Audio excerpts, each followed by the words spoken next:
Today we have the 2023 Kia EV6 GT. Now, not long ago, they came out with the EV6 originally, which was their first dedicated EV. Now they upped the ante and gave us the super fast and powerful GT model. We're gonna take a look at the exterior, the interior, get it out on the road for a test drive, and see exactly how fun this GT is to drive. All right, y'all, let's take a look at the exterior details. Now, I've already showed you a couple different EV6 models, including a night video if you want to check those out. So this one's going to be all about this particular GT trim level. So things are going to look a little bit different with this GT model. Things are going to be a little bit more aggressive. You'll still get LED daytime running lights, LED headlights, and a faux grille because you don't need it. And you still got sensors down there for your driving systems. Now this one comes in runway red. Let me know what you think. It's not really metallic-y, it's just kind of a bright, vibrant red. Now one thing with the GT is that you're gonna get larger brakes and you got these pretty slick lime green calipers on here as well. So you're set to slow this baby down because it is definitely faster.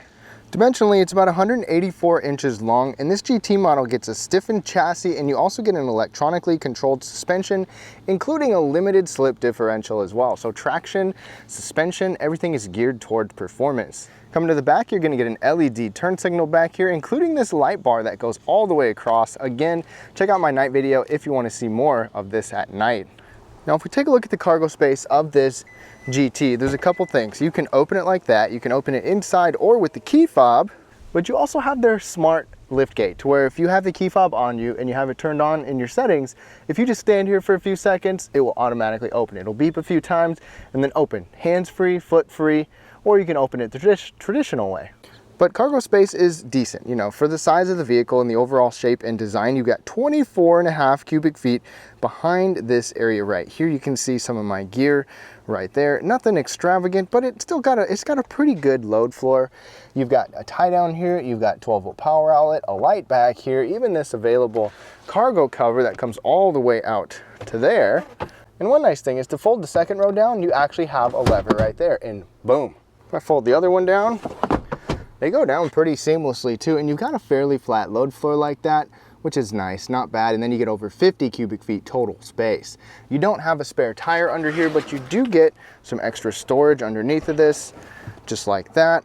You got a tire inflator kit, and the storage area does actually go back quite a ways. Sometimes in these EVs, you get a front trunk. Do you get one in the EV6? The answer is kind of. So you've got this area right here, mostly electrical stuff, but you do have a little space right inside of there.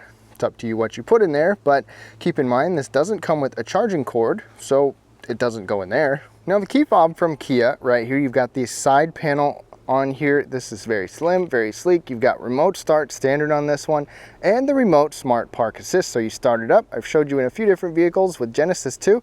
You can back the vehicle out, pull it forward, all with your key fob.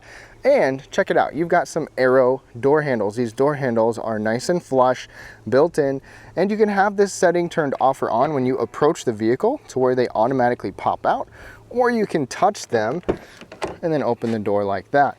Keep in mind, you don't have smart access on this door. It is just on the two front doors. But now, taking a look at these seats. So these seats, first of all, they look nice. This is different than what you'll get in the regular EV6. You even got GT branding right there. What do you think of that? This outline looks good. You've got a suede material in the middle, and you've got leather bolsters on the sides. This looks nice, it feels nice. It's a very sporty bucket type of seat with big bolsters. To my surprise though, you have manual controls in here. It's kind of funny. So you still have height and recline and the move forward and backwards, but there's no lumbar support in here. At least there's no lumbar adjustment in this particular model. Kind of weird, threw me off, but that's just the way it is. I've still been comfortable in here. They're heated, but no memory settings and no ventilation, at least on this model.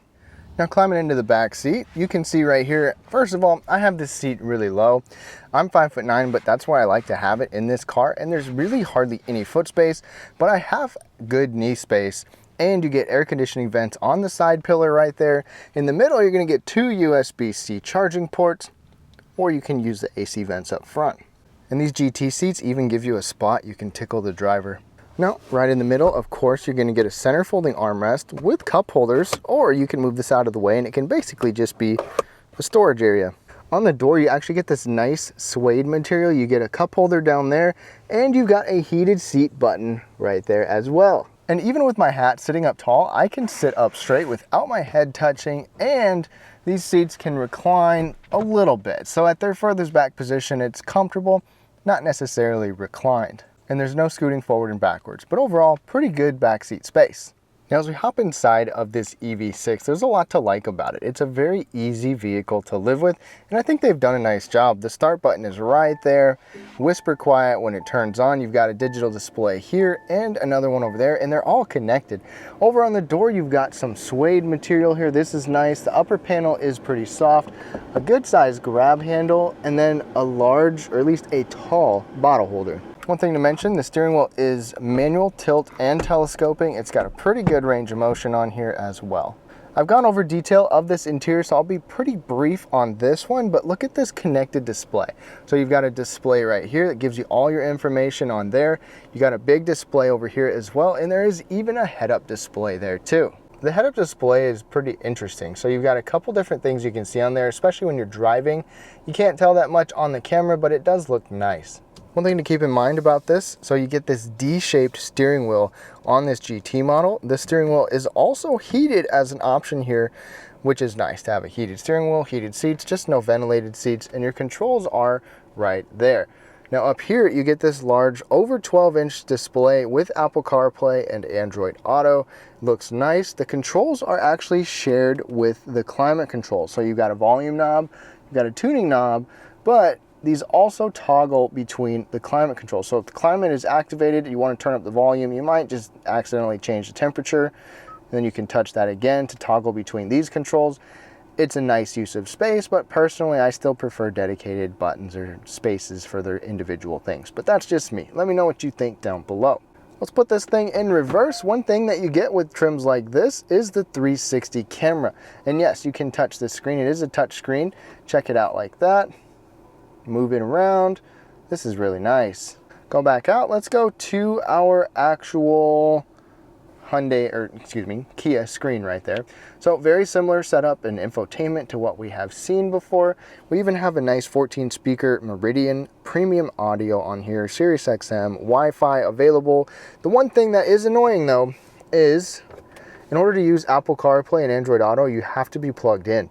There is no wireless option, even though we have a wireless charging mat. It's just the software setup with Kia and Hyundai, something that I wish we could have wireless.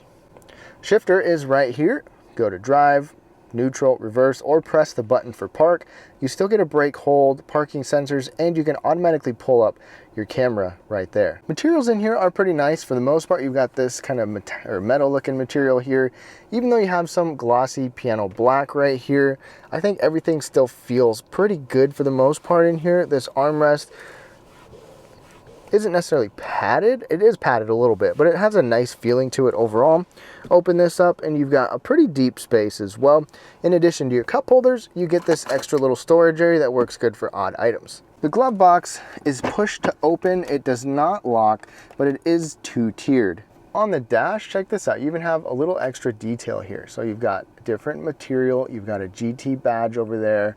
I think it looks pretty nice. And then right up overhead, automatic dimming rearview mirror with 3 different garage controls. You're gonna get LED interior lighting in here as well. This visor can slide out and the entire thing moves just like that. We also get a sunroof. It's just a standard size sunroof, no panoramic roof, and this is standard on this GT.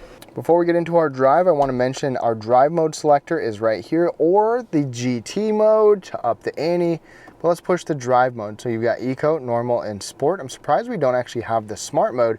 And then GT mode changes everything on here, and we'll go through these in the test drive. The other thing to note is as I talk about things, you can change the regeneration level with these paddles. Those are not shifters. They actually change the amount of regenerative braking the vehicle does. One last cool feature before we get on the road, on the inside here, below the front or below the back seat is this port back here. It's called the V2L port, vehicle to load. So it's a mobile port, basically a mobile station to charge. It's nice that they have that. You can use the electricity from the car to plug some items in. Now I've already covered the charging specs in a couple different EV6 videos, so I'm not gonna go over that right here. I'll put them all on the screen. But you do have the charging door and port on the back passenger side. So let me know where you would prefer to have it. I kind of like having it up towards the front of the vehicle, but that's just me. And then you've got lights for charging indicators right here, and you can charge pretty fast with this thing. The only thing, they don't give you a charging cord. A lot of vehicles give you at least a basic 120 volt plug. Nothing with this one. All right, y'all, we are now behind the wheel here. Gonna go for a quick test drive. Couple specs here. So we've got a 77 kilowatt hour lithium ion battery and 2 electric motors. This is all-wheel drive. You got a front and a back electric motor. You've got a back electric motor that's even more powerful because you've got this thing called drift mode in here. Did not expect that with the EV6. You've got about 576 horsepower in this GT model. That's a lot of power for less than 3.5 second 0 to 60. This car absolutely hauls. One thing about that though is you will lose some range. You're just over 200 miles, whereas the previous one that I've driven was over 300 miles, but this one is all about the speed. Now just in normal mode, easy throttle here, this car gets moving so fast. We're up to 60 right there, just with even a little bit of pedal. It just gets going.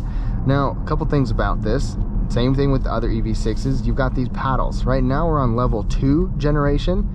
If I go to level 0, then we can coast a lot easier, and it's just almost like effortless movement. Now, I'm gonna put the generation back on. We're on 0. Now level 1, slowing down a little. Level 2, slowing down quite a bit. Level 3, pretty intense. And level 4 is like one pedal driving. So if you let off the accelerator, it is going to brake pretty hard, just like one pedal driving in other cars. You can still get on it and get going in a hurry, and you can shift or use those paddles pretty much at any time. Now, I like to be in 0 personally because you can just coast forever. Now you have drive modes. You've got an eco mode, a sport mode, and a normal mode. If I'm going to go in sport mode, I'm probably just going to throw it in GT mode. GT mode turns off the traction control, and it's basically just kind of ups to another level. Little bit of throttle here. Whew. This car can give you the wheelies no problem. That was not floored. If you floor this car, you're gonna go flying back into your seat. It is just the instant torque hits you right away. Okay, we're still in GT mode. We're gonna go ahead and pedal down.